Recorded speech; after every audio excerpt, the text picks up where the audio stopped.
Welcome to the NFL show on the Grueling Truth Sports Network. I'm your host for the NFL show, Mike Goodpaster. Right now, I'd like to welcome to the show my co-host, NFL beat writer Sam Teets. How you doing, Sam? I'm doing great, Mike. How about you? All right, and I want to make sure that everybody knows we are brought to you by Replenishing Care and Technologies. James Comerford will be here tomorrow at 2:30 to do a show about his PMF machine, which a lot of professional football players, a lot of hockey players all use to help recover quicker. So make sure you check them out at rcandt.com. All right, Sam, today we're going to start a two-parter where today we're going to count down the bottom 16 teams in the NFL. Tomorrow we'll count down the top 16 teams in the NFL. So let's just start off, Sam, from the bottom. Who's number 32 on your list? Yeah, the worst football team in the NFL. I think it's pretty clear. There's three teams that are at the bottom for me, but the worst one is the newly christened Washington football team. I think it just has to be. It has to be them. There's no other option for me at this point, just because the only productive players I think that were on their team, even now or even last season, were really Terry McLaurin and Adrian Peterson. Those were really the only productive guys. And on the offensive line, maybe Brandon Sheriff. You throw in three good guys in that offense. Defensive line's fine. But the offense itself is messed up.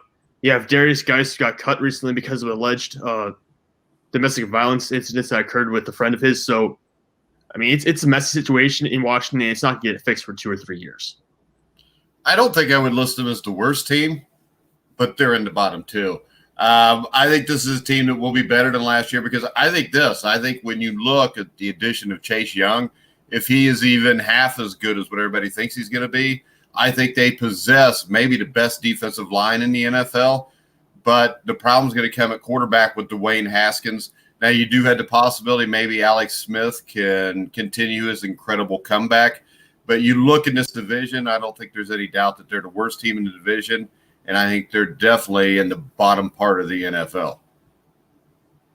Yeah, I just think it's part of it's personnel-wise, part of it also is the culture. You're going through a culture change right now with Ron Rivera as your head coach. The organization itself is a mess. I agree. The defensive line, if this all works out, I mean, I love what they have defensively. Chase Young, Jonathan Allen, Darren Payne, Montez Sweat, and you still got Ryan Kerrigan who's aging. I mean, that's a lot of first-round talent up there on the defensive line. It's a tremendously talented group.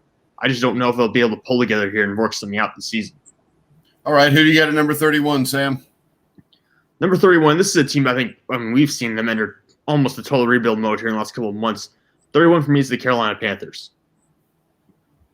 And like I said, they've gotten rid of so much leadership within that organization, within that team. The last couple of months, you lose Eric Reed in the secondary. Luke Kuechly retires. Greg Olson's gone. Cam Newton's gone. The only player who stands out to me as a transcendent talent on that roster is Christian McCaffrey. And I don't think there's anyone else on that roster right now who blows me away. Yeah, the Luke Kuechly retirement, I think, is the big one because Cam Newton had injury issues anyways. You're replacing him with Teddy Bridgewater. And while Teddy looked good in New Orleans, he's not going to have that kind of talent around him, especially at the wide receiver position in Carolina. And, I mean, not only were they the worst team in the NFC South last year, the Saints have kind of reloaded. The Buccaneers have completely overhauled the team. And the Falcons have made a few big additions also. So I think there's no doubt they're in that bottom three. But I'm assuming what would be my number 32 will be your number 30 then. I mean, maybe. I don't know. We'll find out. There's a couple teams down here I think could swap in and out. My number 30 is the Jacksonville Jaguars. Is that the team you're thinking about? That's my number 32. Yeah. I think they're the worst team. I mean, they were miserable last year at 6-10, and then they blew up the roster in the offseason. And 1 year after signing a massive free agent contract, quarterback Nick Foles was shipped to the Chicago Bears. Veteran defensive end Calais Campbell was sent to the Ravens. A.J. Boye, the cornerback, was traded to the Broncos. And still they haven't found a taker for Leonard Fournette. There's a lot of things here that have changed. I think this team's done nothing but get worse from being 6-10. Yeah, and Yannick Ngakoue still says he doesn't want to play in Jacksonville. So you're losing our star defensive player on that side of the ball after you got rid of Calais Campbell. And it's important to note that of the teams we've already talked about today, this is the only team that didn't change coaches in the offseason. And I think that's a mistake. I think they could have changed coaches, gotten rid of Doug Marrone, and moved on here. They didn't do that. I think that is going to hold them back a little bit because they're going to end up having to rebuild eventually. It's going to happen here in the next 2 or 3 years. And you're going to have to change the coach anyways. Why not do it this offseason and get started immediately. I just think they made a mistake in doing that.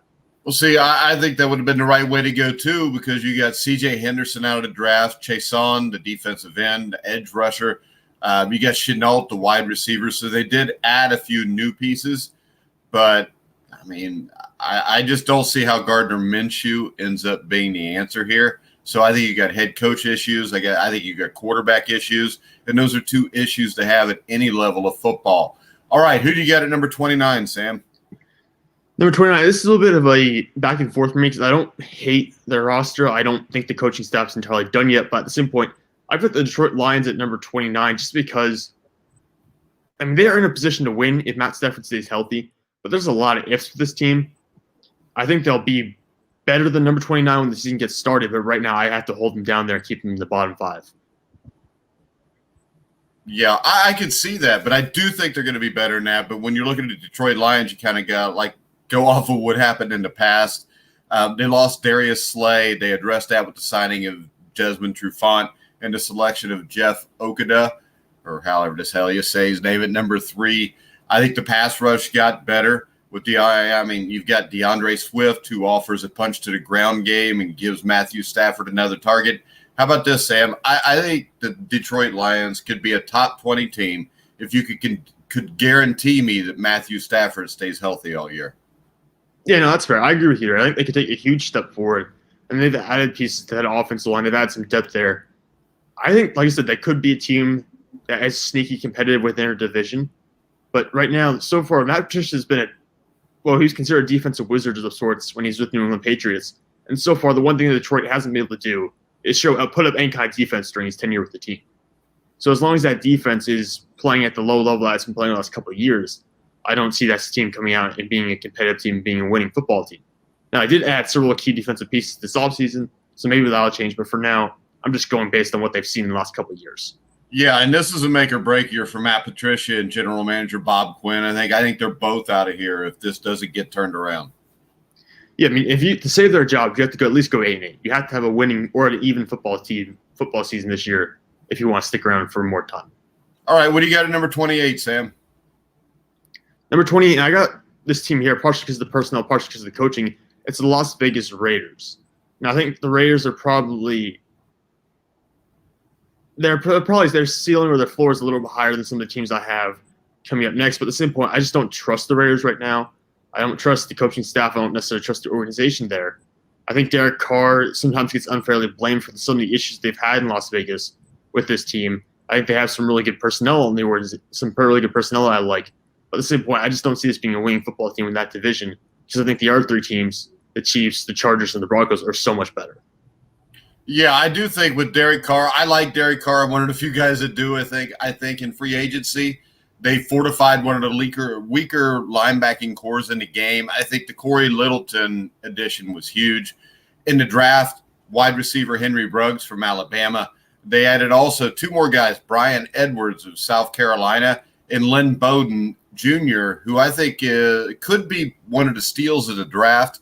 So I think they're going to have a passing game that's improved, but I think the defense is still bad. I still think this is a 4 or 5 win team, and a lot of that is just because of the division they're in, Sam. Yeah, I've got a lot of hopes for that division. I think it could be one of the most competitive in football, right up there with the NFC West, which has Seattle and San Francisco in it. So I think this is going to be one of the best divisions to watch this coming season. It's unfortunate for the Raiders that they were in a weaker division. They might be able to sneak out 6 or 7 wins, but I just don't see that being the case in their stacked division right now. All right, who do you got at number 27? Number 27, I have the Atlanta Falcons. So this team does have some proven veterans on the roster. In Matt Ryan, Julio Jones, they got Calvin Ridley, who I also have high expectations for. And the defense has gotten a little bit better with the signing of Dante Fowler in the offseason. However, I think this is a team that is kind of stuck in the middle right now, and it's trending in the wrong direction. This is a team that has back-to-back 7 and 9 years. I don't see them getting to the playoffs with the 2 teams in their division right now who are really competitive, being the Buccaneers and Saints. So this, to me, is a team that's just stuck in the middle and will inevitably have to rebuild in a year or 2 before they get a shot at the playoffs. Well, I think there's no doubt offensively. I think if you were just going offense, they'd be a top 16 or 17 team. The problem is the defense. And I think the determining factor for this and how this all plays out for them are the new faces on defense. Can Dante Fowler Jr. and second-round pick Marlon Davidson give Atlanta's pitiful pass rush some punch? And can rookie cornerback A.J. Terrell offset the loss of Desmond Trufant? I don't think it's going to happen. I think Dan Quinn's job is on the line again here. I think they've got to make the playoffs for him to be able to keep that job. I don't think it's going to happen this year, Sam. I think this is a team that I think you may have them a few spots too high or low, however you want to call it. I think this is more of a 23 to 25 team, but this team's in trouble, and I think Dan Quinn's job's in big-time jeopardy. Yeah, I would see them winning at least 7 or 8 games, but given the improvements that the Buccaneers have made, I think they're going to be closer to 5 or 6 wins this coming year. Like I said, I do like Julio Jones a lot. Obviously, I think he's the best receiver in the NFL. I think Matt Ryan could be a top 10 quarterback when fully healthy. It's just that I don't see it being a complete football team, and I don't see them being able to compete within our division this year. All right, what do you got at 27? I think we're actually up to number 26 right now. Well, we're at 26. Go ahead. My number 26 is the New York Giants. I think there's a lot of concerns here. I could see them moving them down a couple spots even. I think Daniel Jones will be better this year. Obviously, he had huge fumbling issues as a rookie. I think you can correct that. I think that's something that's coachable. I like the addition of Andrew Thomas to an offensive line that already features Kevin Zeitler. So I think they're going to be better on the offensive line. I think Saquon Barkley's going to be better this year. My big question, and it's always been the big question, is the defensive side of the ball. I don't think they have the depth at linebacker or even the defensive backfield to necessarily contain other teams right now. All right, I think this all comes down to the offensive line. And a lot of Daniel Jones and whether he doesn't turn the ball over as much, I think it's going to be connected to tackle, who was the 4th drafted player, Andrew Thomas out of Georgia. You got Matt Pert, Sean Lemieux, who I think will provide depth along the line that lacked that last year. You get free agent linebackers Blake Martinez, rookie safety Xavier McKinney. I think there are improvements on a defense. That's all good. I think that they have taken a small step forward in the offseason to getting better, but there's still a lot of questions with this team, Sam. Yeah, there are. I think they could win a decent number of games just because of the division they're in, potentially. If it might be able to steal a game from Dallas here, they should be able to sweep Washington. But at the same point, like I said, it comes down really to how does that offense perform. See, the offense isn't performing well, and that defense isn't going to be great either. The defensive line's solid, but everything else in the defensive unit is questionable to me at this point. So if that offense isn't running well, I think the whole team's kind of sinking. All right, who do you got at number 25, Sam? Number 25, this is a team that have a little bit of what they call a quarterback competition, but I don't think it's going to be much of a competition at all.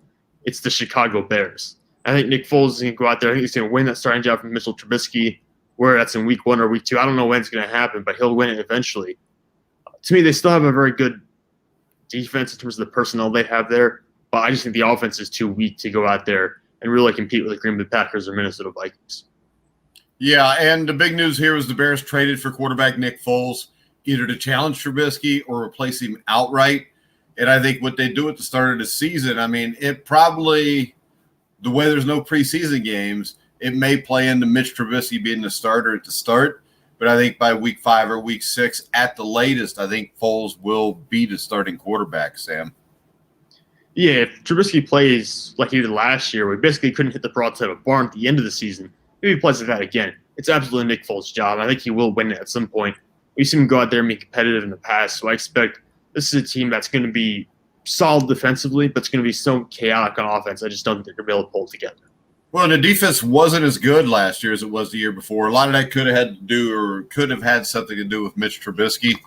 So when you look at the weapons on offense, even if Nick Foles is the quarterback, I don't think they've got the weapons. This is not a Philadelphia situation Foles was in. And I don't think there's any mistaking here that Nick Foles, when he's in Philadelphia and he's got players around him, is good enough to look like a really good quarterback.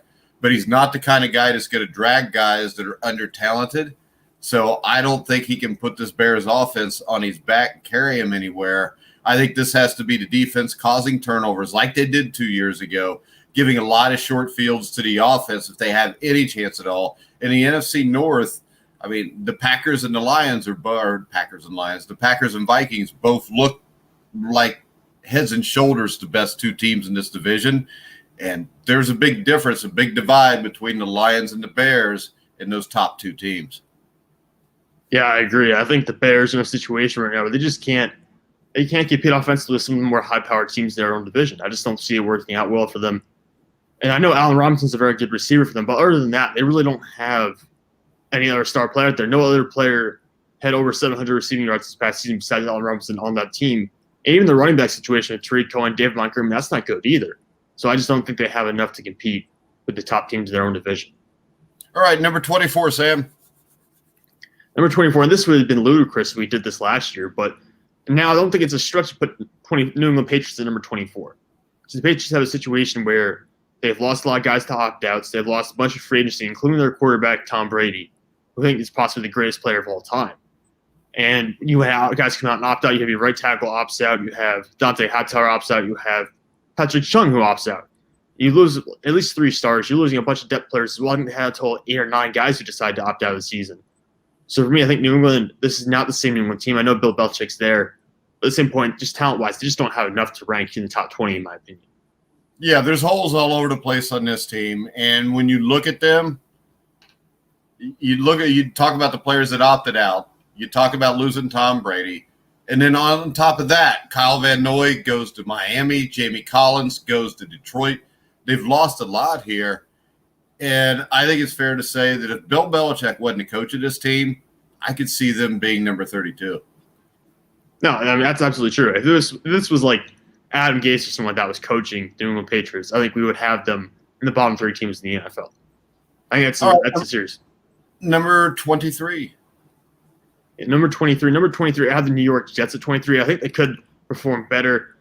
I think you and I both agree that Sam Darnold has underperformed the first 2 years, but it's not necessarily his fault. And I expect great things of him moving forward. I think he'll be one of the better quarterbacks in the NFL this coming season. But I still have a lot of questions about his supporting cast. I don't think the receivers are great. I know they added Denzel Mims or Rashad Perryman this offseason. That's not really great.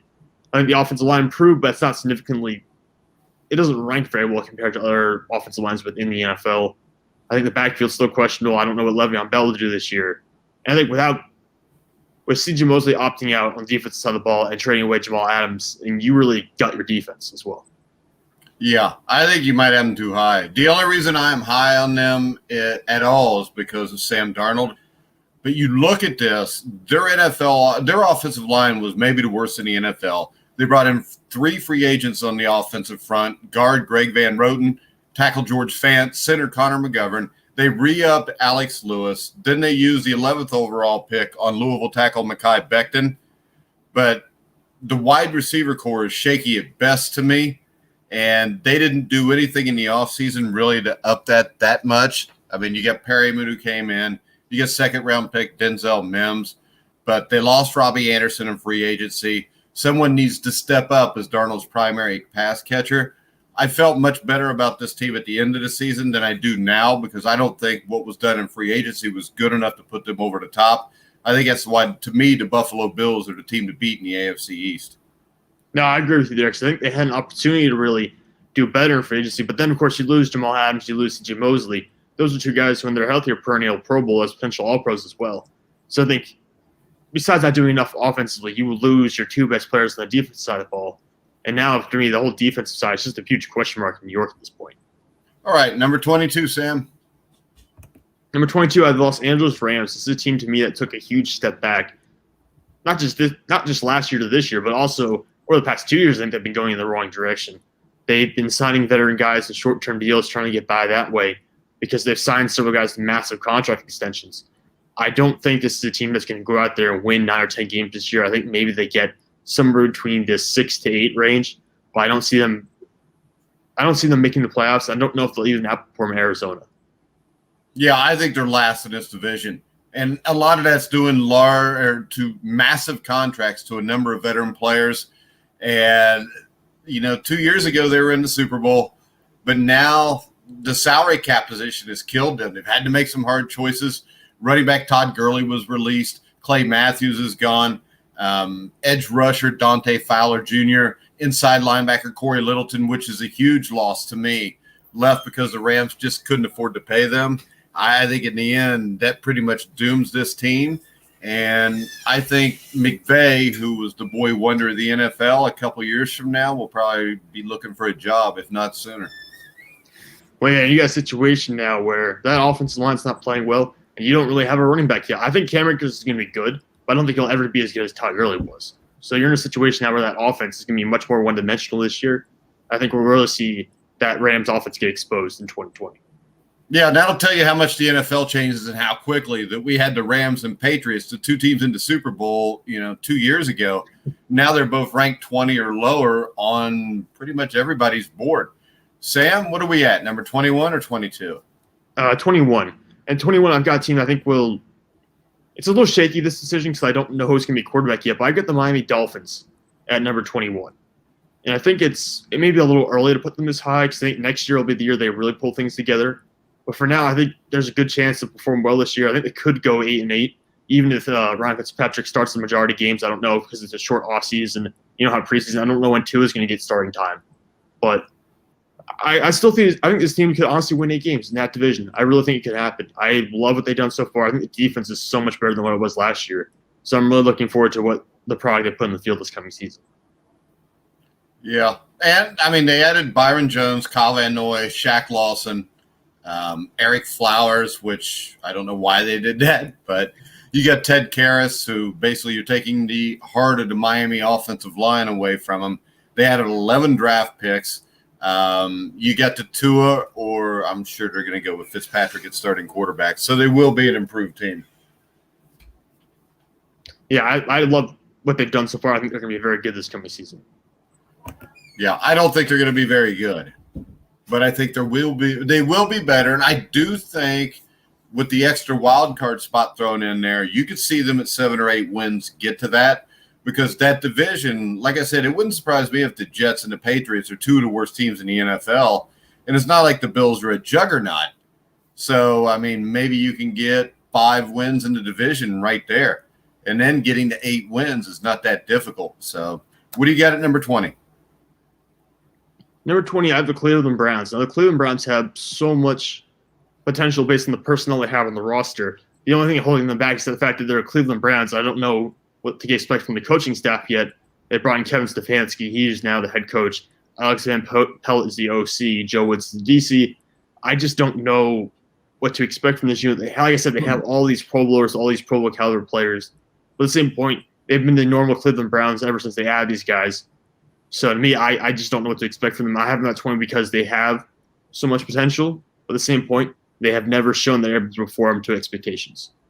Yeah, and I think they did address their biggest need in a huge way in the offseason. You got veteran right tackle Jack Conklin, and you got rookie left tackle Jedrick Wills. If Wills can pan out and Conklin's got a little bit left in the tank, that's going to make life a lot easier on Baker Mayfield. But the other thing is, how's Baker going to perform? We saw him more in commercials than we saw him in big primetime games last year because they beat us over the head with those commercials. So with the Browns, I could see why you got him there. I could see the Browns going talent-wise being ranked anywhere from 12th to the failures of the past, dropping them as low as 24, 25. So nothing the Browns do here would really surprise me that much unless they were to win. I guess that would surprise me because they're the Cleveland Browns. But when you look at the roster, they should win. They should be a playoff team. But it's the same thing people said last year, and that ended up in a 6-10 faceplant. Yeah, that's why I have them this low. I think they have not shown that they're capable of rising to expectations and actually winning games. Well, I think this also, even though they've gotten better, the Pittsburgh Steelers, if Ben Roethlisberger is healthy, we already know what the Baltimore Ravens have. In Cincinnati, you got Joe Burrow. So the competition in this division, if Joe Burrow pans out to be what he's supposed to be, and Baker Mayfield is what everybody kind of thought he was going to be going into last year, all 4 of those teams could be 500 or better. Oh, yeah, it could be one of the most competitive divisions in football. There's just a lot of ifs in that scenario. Yeah, there's a whole lot of ifs whenever Cincinnati and Cleveland are thrown into it. What do you got at number 19, Sam? Hey, speaking of ifs, I got Cincinnati at number 19. I think you could put them a little bit higher just based on the offense. I love what Joe Mixon's done. I think Joe Mixon is highly underrated in NFL circles, especially what he did in the second half last year behind that terrible offensive line. But now you get Jonah Williams back. You got Joe Burrow, who, like I said, I think he's going to be a generational quarterback. He's the best quarterback since Andrew Luck in terms of coming out of college. You got A.J. Green coming back. You're pairing him with Tyler Boyd and T. Higgins. I think this offense is really going to carry the team. My biggest concern is the defense. And now we heard today, this morning at least, that Trey Waynes could miss a month, missed 2 or 3 months actually now with an injury. So I still have a lot of concerns about Cincinnati's defense. Yeah, and with Lou Anarumo, whatever the hell his name is, the defensive coordinator for the Bengals, he's going to be an utter failure. Zach Taylor's an utter failure. This team could win 8 games if Joe Burrow's that good with the wide receivers you've got. You've also got John Ross, who's the dark horse here, because if he could turn out to be what everybody thought he would be, at least everybody in the Cincinnati front office, then you've got him with Boyd, Green, Joe Mixon. I mean, the team could be special on offense, but the defense is going to be atrocious. And I'm telling everybody out there, I called Zach Taylor Opie Taylor from the start. I'm not going to change that because this team may get to where they're so talented they can make him look like an average coach. But Zach Taylor is not going to be long for the NFL as a head coach, I don't believe. No, if you don't turn around this year or next year, I think he's going to be gone. He may have 3 years, and that's probably about it. Well, Cincinnati, they may give him a decade or so just to make sure. they might give him the Marvin Lewis treatment. Yeah, and I think a lot of people are missing this. The Bengals' offensive line, if Jonah Williams is as good as most NFL draft experts thought 2 years ago, I mean, you're basically getting the best tackle in the draft and the best quarterback in the draft in the same, or basically in the same year, because Williams' rookie year is going to be this year. Yeah, plus a great receiver, T. Higgins. So if you put that all together, it's going to be a huge improvement. That's why I think the offense is going to do so well this year. Yeah, but the defense is going to give up a lot of points. Who do you get at number 18, Sam? Number 18, this is a team I think is going to rise quite a bit, and they could potentially make the playoffs. Even in the NFC West, I've got the Arizona Cardinals at number 18. And now a little bit is because I think people are a little bit too high on Kyler Murray for my liking. There are people who are even throwing around the idea of him being like an MVP candidate. I don't think he's that. I don't think he's a top 10 quarterback in the NFL. I think he's probably a top 16 guy, maybe top 18. I don't think he's fully ready for the spotlight yet. I think he needs another year before he gets to that point. I think adding DeAndre Hopkins on the offense, that's huge. I think that makes a huge difference for them. But the same, and getting Kenyon Drake to stick around in the backfield, that's a huge upgrade for the offense. But I still think the line is pretty bad. The line's probably one of the worst in the NFL, actually. And that defense, to me, it's still a little bit unproven. There are some holes there that I don't think they filled in the offseason. Yeah, the big problem here is you've got the 49ers and the Seahawks in the same division. And, I mean, you had DeAndre Hopkins. I mean, they got DeAndre Hopkins for basically nothing. And, I mean, it was so ridiculous that if you tried to do this on Madden, it probably wouldn't allow you to make that trade. No, you're probably right. You probably wouldn't. Yeah, and I think they got one of the steals of the first round in Isaiah Simmons from your neck of the woods, Clemson. He just kind of fell into their laps at number 8 overall. I mean, this is a team that, I mean, if Kyler Murray is a top 10 quarterback, this is a team that could actually make a run at this. I'm not a huge Cliff Kingsbury fan, but kind of the same thing with Zach Taylor and Joe Burrow. Maybe it's possible that Joe Burrow is so good that he can get them to the playoffs, and the same thing with Kyler Murray. The only problem is at some point in them playoffs, Cliff Kingsbury or Zach Taylor, in the case of Joe Burrow, will be outcoached. Yeah, it'll happen at some point. Like I said, the offensive line is a huge weakness for his team. I just think it's very difficult to make a deep run in the playoffs with a bad offensive line. I just don't think it works. No, it doesn't. But number 17, Sam, this is our last one for today. Yeah, the final one for today, and this is a little bit surprising because once I got to this point, I had a little bit of trouble putting the rankings together. But number 17, I have the Los Angeles Chargers, and this is only number 17 because of the quarterback situation. It's either going to be Tyrod Taylor or Justin Herbert. I'm assuming they're going to start Tyrod Taylor initially because of the shortened offseason and having no preseason, and then eventually we'll get to Justin Herbert.